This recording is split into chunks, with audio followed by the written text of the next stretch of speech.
This is Frank J. Avella with Awards Daily. Peeter Rebane's captivating gay-themed Cold War thriller Firebird has been dazzling film festivals all over the world and is now being released here in theaters nationwide.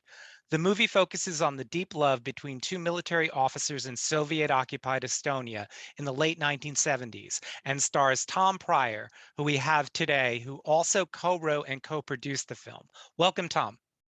Hi, how's it going?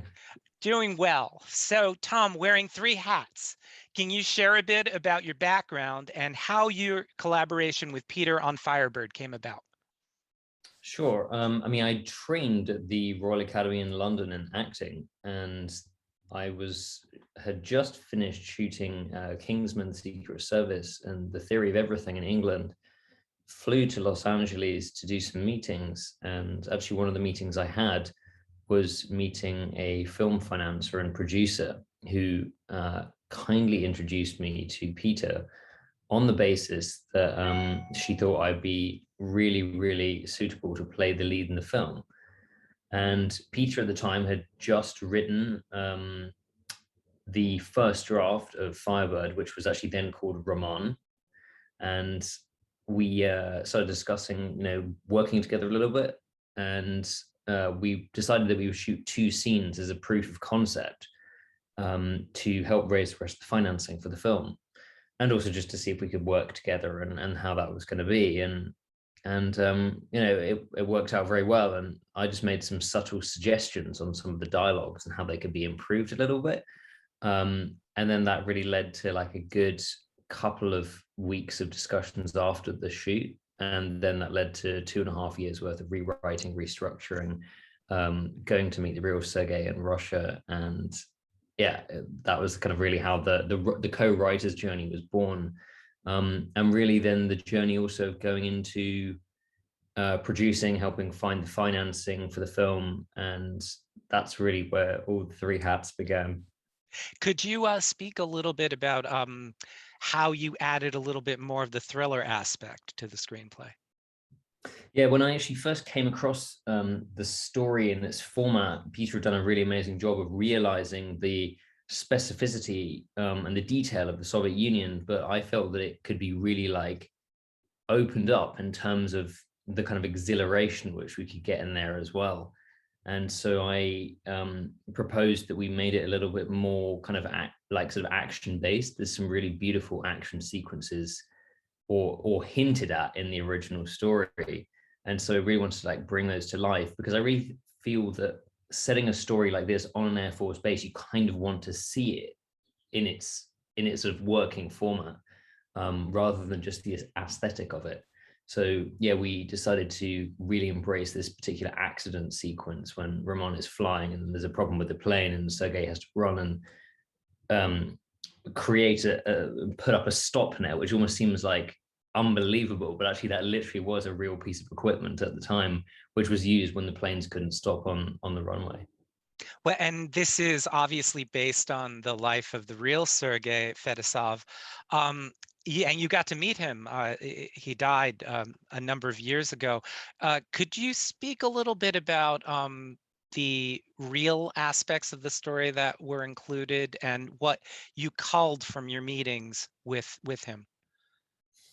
Yeah, I mean, really one of the main reasons, other than the fact that it was fascinating to really go and meet him and really to immerse, was to ask him really quite where fiction, like reality ends and fiction began, because there's moments in the story which almost seem fantastical or how is this even possible? And so we actually wanted to ask him, if it was at all, enhanced or changed or anything. And he said that it was, the majority of it was as it had happened. So yeah, really the meetings were about kind of figuring out where we wanted to go. I mean, then the detail came in, like, what kind of food they ate, what kind of music they would listen to. And really kind of like how their relations were scaling, such an interaction at such a dangerous time to have a relationship like this. You guys had a longer than normal rehearsal process, which must have been a gift and a key to establishing those relationships, right? Totally, yeah. Yeah, because it was the chemistry specifically between you and the Oleg. yes, really off the charts, and that could only happen, I can think in that rehearsal process. Do you agree?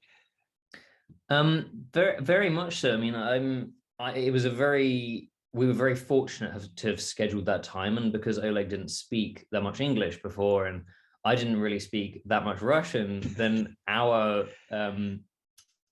intellectual conversation, or even kind of quite basic conversation, we couldn't really get to know each other very well. So it was really about establishing this sort of like physical connection between the two of us, and really in regards to space between us and space between bodies, and how, I mean, at the end of the day, that's really what we're all doing in life anyway, is if you take all the dialogue out of an interaction, it's really a kind of dance anyway.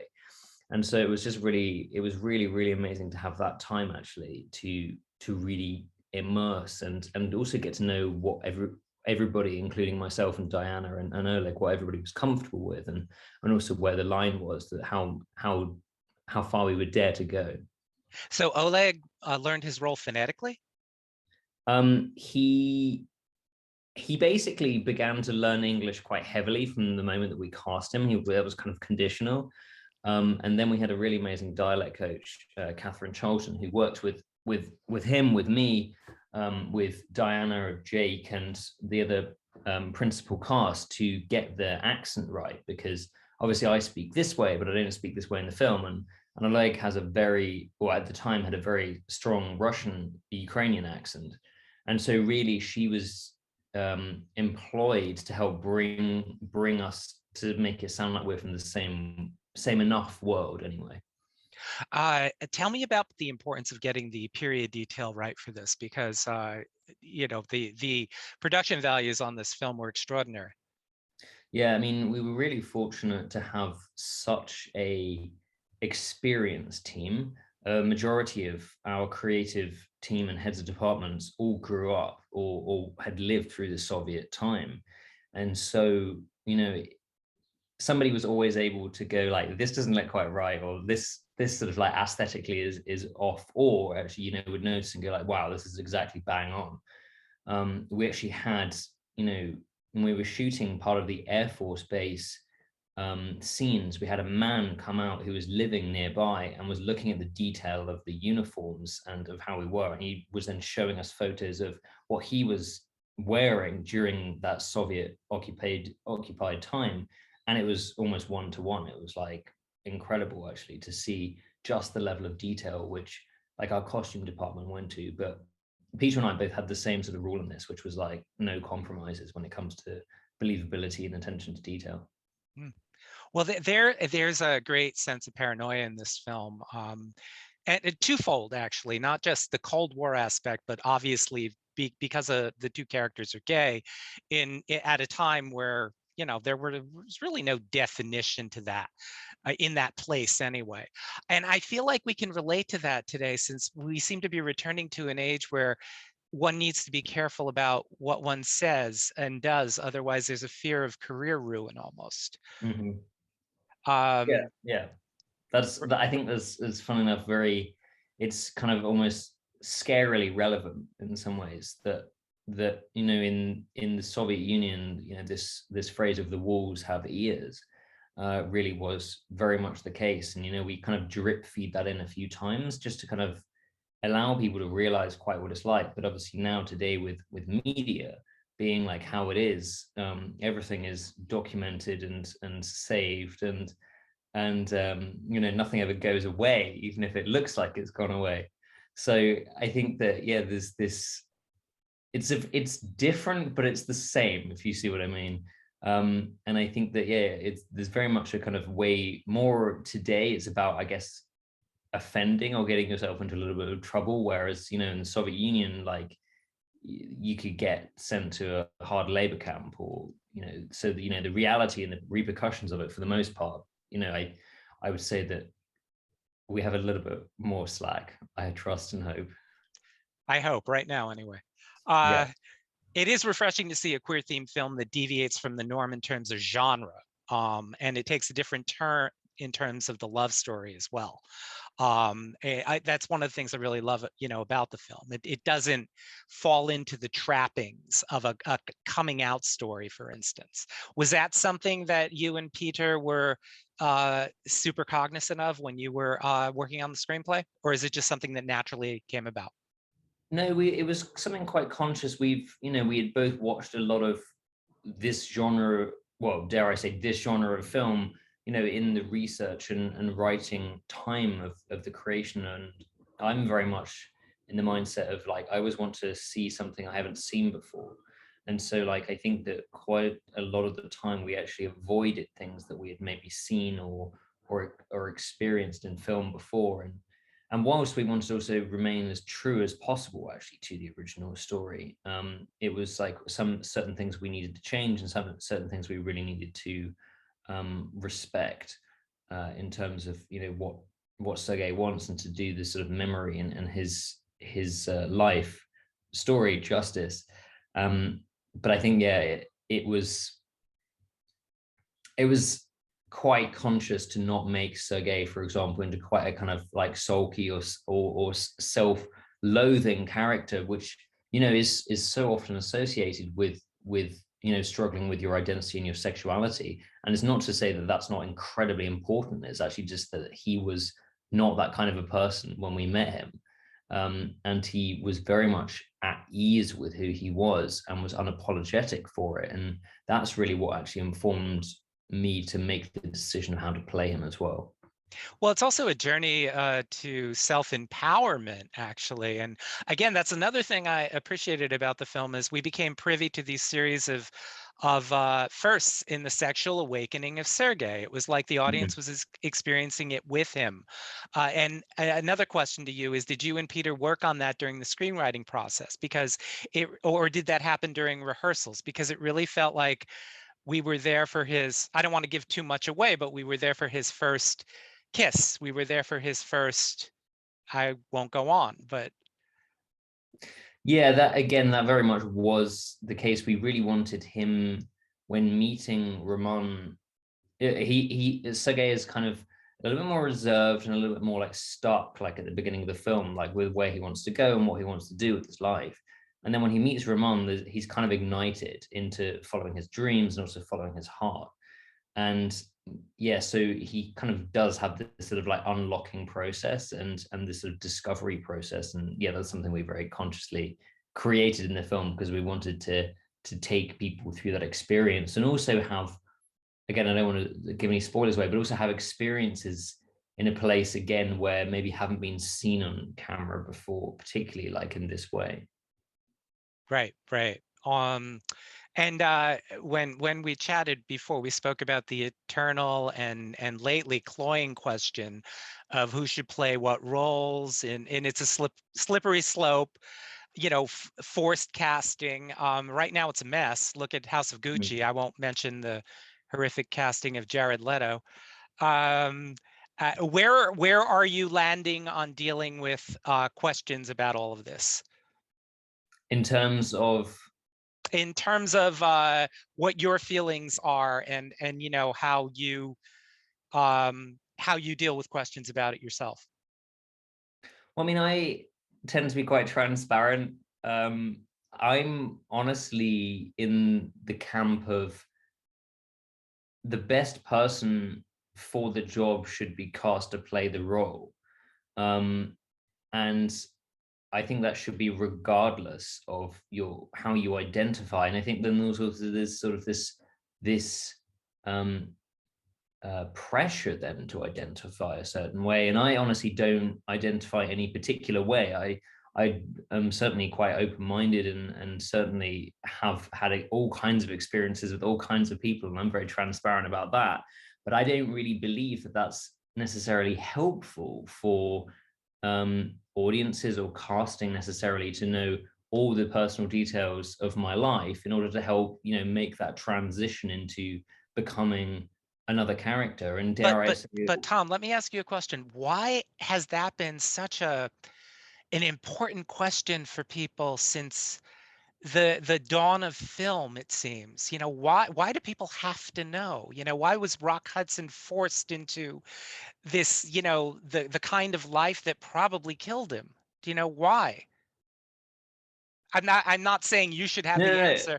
no, no, no. It's a fascinating question, which I honestly, I'm still baffled by. I mean, part of it is a kind of almost test to be true to yourself, and then the other part of it is, as you're saying very well, is why do people want to know? And I think on a very deep level, it's very biological. Like, you feel like if somebody is more, towards your direction than a different direction, then maybe there's the possibility of. And honestly, that's the thing that I love about the film business in some ways, is that, we really can find affiliation with people.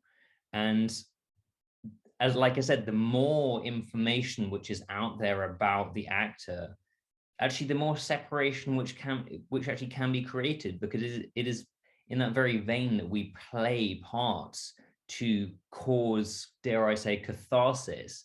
And so the more you know about me, you may just go, oh no, like I can't feel that through him as a performer. And actually I would love to go, well, I'd want to be a kind of like blank enough slate, and also playful enough to go, I could play anything, but also I have this very strong caveat as a performer that to I don't want to commit to a role which I don't believe I can honestly play. That for me is the principal factor. Is that sometimes I read a script and just go like, this is an amazing script, but go, I don't believe I can play this character like believably myself. Like, regardless of what the rest of the casting may think, I could just go, do I have the integrity to play this role with all of my integrity? Well, I was just going to say, and that's called integrity.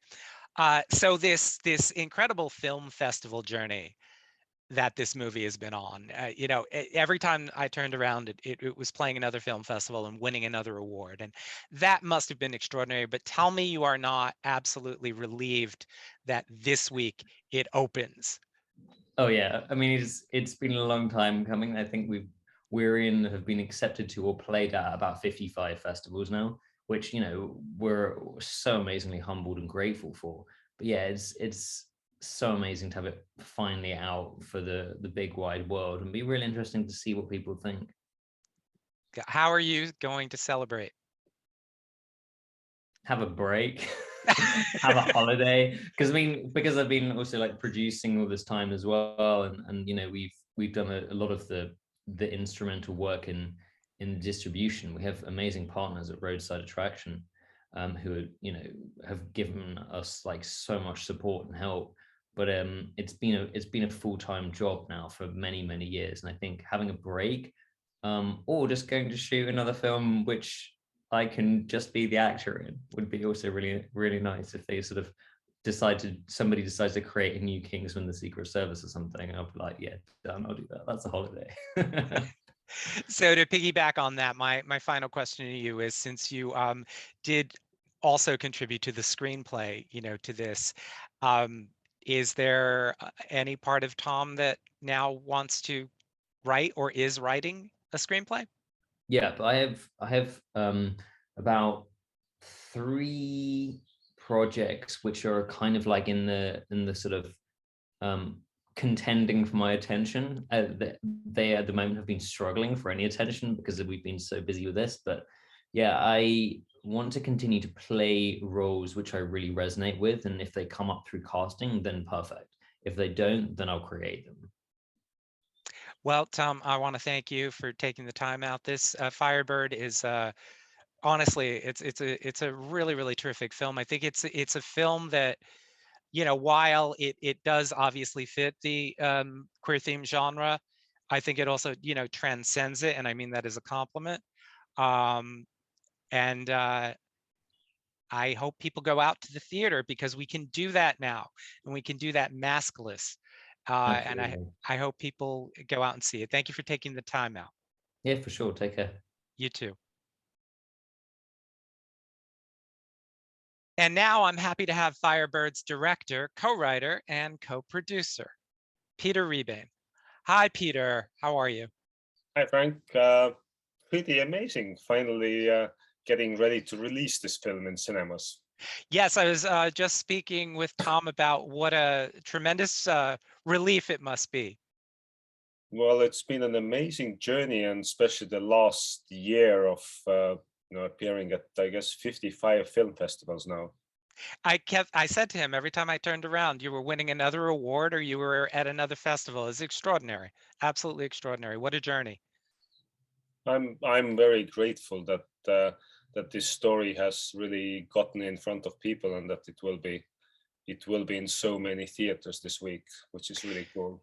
It's an incredibly important story. The world is still horrifically intolerant, especially towards queer people. And I'm sure you were cognizant of that fact when you began, your journey towards, getting the film made, but it's gotten even worse now. Sadly, yes.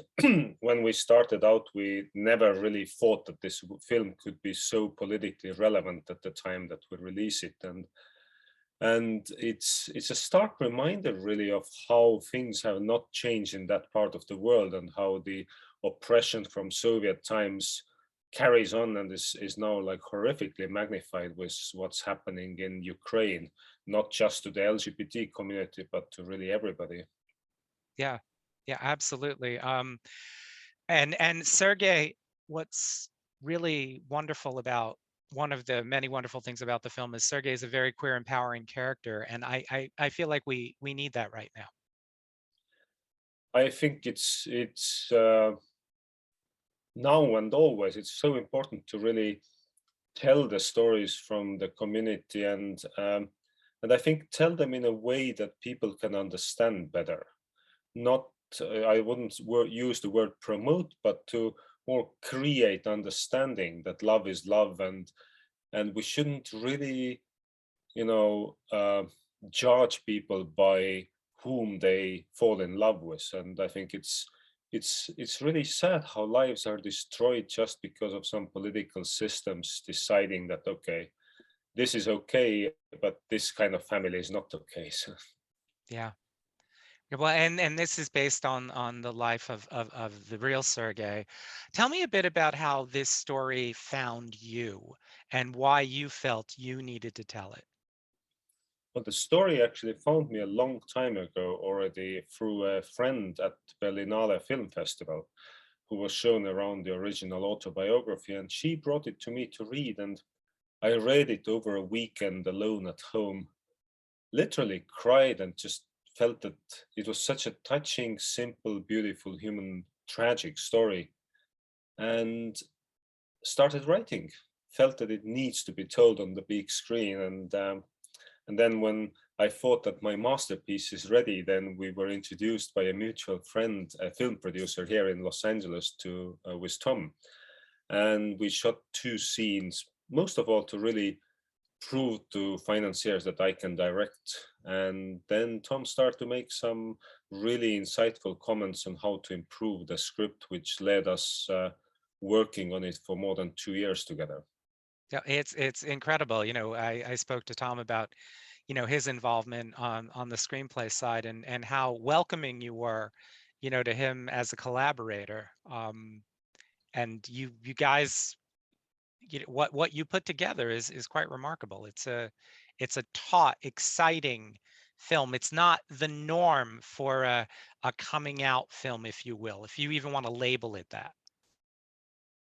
Thank you. Yeah, I would probably label it as a human love story or forbidden love story. And but it does have a very strong coming out element to it as we start, and then really with Sergei's relationship with Luisa, and I think he makes a huge change in the film and really follows his heart. And I think that's very courageous at that time and space to be able to actually decide that, no, I'm going to live according to how I feel, not according to how the government wants me to behave. Did you personally did you feel like there were elements of your own personal life that you brought to the project as well, if you don't mind me asking that? Oh, absolutely. I grew up as a rather heavily repressed gay teenager in what was then Soviet occupied Estonia. And it's a very personal story for me. Also, the locations. Our summer cottage was just a few miles from that Air Force base. So I still remember those jets zooming overhead. And it's one of the most fascinating, I think, bits of making this film, of actually learning about what went on at this base. At first, it was almost unbelievable to me that how could this kind of a love story between a soldier and a fighter pilot even have existed. I was wondering whether it was fact or fiction.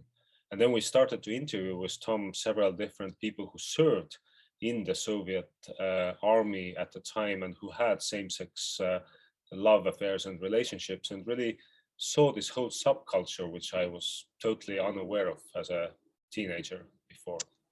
Wow. Well, in terms of your influences, it felt like there was a blend of authenticity meets almost Hollywood romance to the film. Do you know what I mean? Well, obviously you know what I mean. Was that something that was there during the writing process, or was it something that developed along the way? I think both. I mean, it's very beautifully put because we took so much care about research and about really every little detail, from the way people behave and speak to the body language to costumes to locations. But at the same time, we did want it to feel like a film from the late 70s, early 80s. So the color palette, the grading is all kind of mimicking the 1980s Soviet Smena film stock. The music, for example, we recorded with Tom in Prague, was a full symphony orchestra at the historic Rudolphinium Concert Hall. And we kind of really, really made our best to give it this feeling of the film from that time period. Wait, another thing you avoided doing, and kudos to you, there was nothing gratuitous whatsoever in the film, which is remarkable because it would have been easy to say, oh, well, let's film this just to, appease our gay male gaze audience. And you eschewed that. Yeah, that was quite a lot of debates with our producers. Some of were like, pushing for more, let's say, stereotypical bits, and others were like, no, less and less. I think we really looked at it as a film that deals with a love relationship between three people, regardless of sex. And I think that's the most important thing, that even the sex scenes, when we filmed them, it was more about the two souls meeting than, about the kind of just physical cliche. And for me, that it's important because it is so much in life about people meeting and falling in love, and it's not about putting them in a box of like gay, bisexual, straight, or so on. I think it's much more complex life than that. No, of course it is. Yeah. But I think what makes Firebird so universal is how you tell the story so authentically. I think through that, the universality comes out. You were specific, if that makes sense. That makes perfect sense. Thank you. Sure. As a doc filmmaker, because you started out in documentaries. Did you always want to dive into features? Absolutely. I think it's been my dream for a long while, and then this story came along, and definitely the documentary side gave that I think practice of observing and of paying attention to details. But I think in feature filmmaking you have more creative license, so you can really tell a story and put the emotion into it. Whereas in a documentary, you are 100% dependent, well, at least in the way that I love to do documentaries, which is that I don't ever appear on screen or comment anything. It's just purely observational. So you're very dependent on just the subject and how they behave and what they say. Peter, I have to deviate for a moment because I am a huge Robbie Williams fan, and I have the concert that you directed, and when I saw that pop up on the filmography, I was so excited. Can you speak a little bit about working on that project? Oh, absolutely. I actually was so sad that he had to fly to Australia 3 days before our premiere. I was hoping that he would also be able to see the film on the big screen. Very amazing artist. And I think as a person, what I really loved is, he has this on-stage persona, which obviously during the early days was very wild. But in real life, he's one of the most grounded, one of the most kind of in the flow with energy artists that I know. And it was really amazing to see that and to experience that. So we shot he's coming back of almost a 7-year hiatus tour, which was Take Back the Crown tour, and it was a pretty huge challenge. 22 cameras live, plus other. I think we had about 5 or 6 or even 7, I think, offline cameras like helicopter and etc. And putting that together. Together with our co-producers, Done and Dusted, was probably one of the biggest challenges, technically speaking.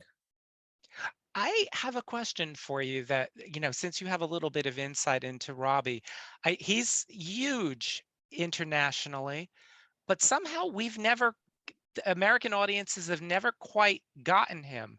And I personally don't understand it because, I'm, as I mentioned, I'm a huge fan of his work. Do you have any insights into why that is? No idea. I recall him saying that he's quite happy because he can live in Los Angeles without, being noticed too much, just, a little bit away from where I'm giving this interview at the moment. I wonder, was Take That ever being in America? No, Maybe no, that's why. yeah, they had a few hits. I think he was a bit too before his time, to be honest with you. I think had he splashed maybe a decade later, we might have been able to. Yeah, we're very slow when it comes to what we accept in music. I think that's just my assessment. Anyway, I wanted to ask about the Moscow Film Festival and what happened there with Firebird. That was that was an interesting, in quotation marks, interesting experience. We applied just for fun because I never ever expected that they would actually program us. And when we got the confirmation letter and invitation to screen the film, I was honestly shocked. And I thought, wow, this was, a year ago almost. I thought that, wow, things must have really changed for the positive in Russia. And, this is the oldest film festival chaired by Nikita Mikhalkov. And our first screening there went very well, and we got a lot of positive feedback from the audience. And then somebody wrote a letter to the state prosecutor's office asking to ban the film. There was a protest again in front of the cinema with banners reading "Stop Homosexual Propaganda." And I think the festival was under so immense pressure that they actually canceled our second screening. Well, technically they went ahead, but they canceled all ticket sales, all invitations, press, VIPs, and played the film to an empty auditorium. So that was a stark reminder of how things really are in modern Russia, and obviously, 10 months before Ukraine was invaded, and now I hope everyone in the world really realizes that there is no democracy or freedom of speech in that country, sadly. Right, exactly. Um, And you contrast the Moscow reaction with the way the film has been embraced, by the rest of the world, and that must touch you. Is there one, I'm sure there are many, but is there one moment or one reaction from a viewer that you want to share that has really touched you? Oh, there are so many moments. After the Moscow experience, we actually did our first North American festival premiere at Frameline last year, and that was amazing. Just it was almost embarrassing standing in front of the audience. That was, I think, several minutes standing ovation.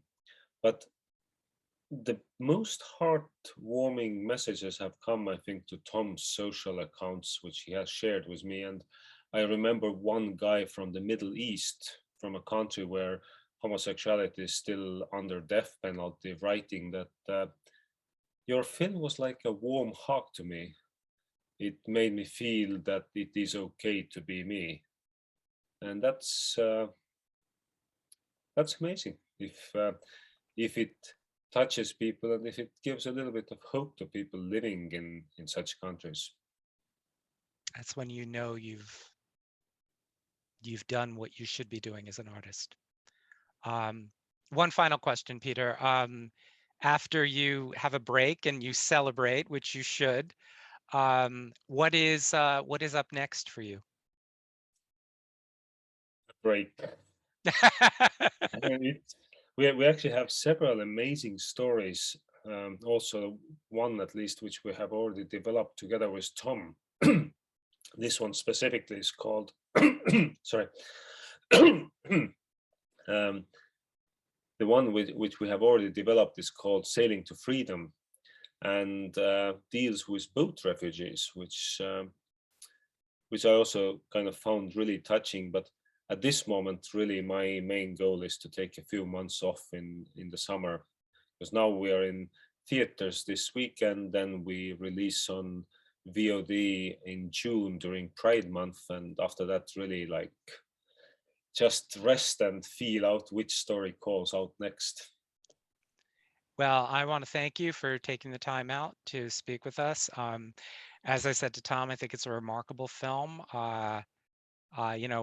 Certainly one of the best gay-themed films I've seen in quite a while, and I look forward to this opening being a terrific opening for you guys. So thank you so much. Thank you, and thank you for your support. Absolutely.